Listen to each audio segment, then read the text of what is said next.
তো প্রথমবার আমি 3টে শাড়ি অনলাইনে অর্ডার করেছিলাম। অনলাইন বলতে কোনো অ্যাপ থেকে না, আমাদের ওখানকার মানে কলকাতার কোনো দোকান থেকে আর কি, শপ থেকে।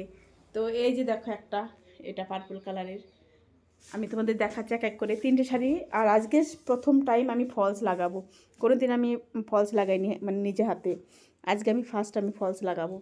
শাড়িগুলো কেমন হয়েছে জানিও। এই একটা, এটা আঁচল, এই যে একটা, আর এই একটা, এটা মেরুন কালারের, এই যে আঁচল।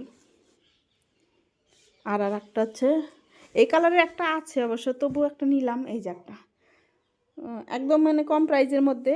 আর খুব হালকা শাড়িগুলো, বেনারসি তো অনেকটা ভারী আমার আছে 3টে বেনারসি, কিন্তু প্রচুর ভারী, আমি অত ভারী শাড়ি পরতে পারি না। এগুলো একদম হালকা বলে আমি নিয়েছি, মানে বিয়েটিতে পরার জন্য। তবে পরবো কি না জানি না, তবে ফলস জীবনের ফার্স্ট আমি ফলস লাগাবো, কারণ নিজে হাতে কোনোদিন ফলস লাগাইনি, অন্যকে দিয়ে লাগিয়েছি। এই যে আমি রেডি করে নিয়েছি, এখন দেখি হয় কি না। 1 বছর পুজোর মধ্যে আমি নিজে হাতে একটা ফলস লাগিয়েছিলাম একটা শাড়ির, সেটা উল্টো লাগিয়েছিলাম। তা আজকে দেখবো ঠিক করে লাগাতে পারি কি না। ওর জন্য ফলস নিয়ে এসেছি, আর শাড়িগুলো ব্লাউজও করতে দিয়েছি, দেখা যাক কেমন হয়। আর এই 3টে শাড়ি কেমন হয়েছে জানিও, কোনটা ভালো লাগছে বেশি।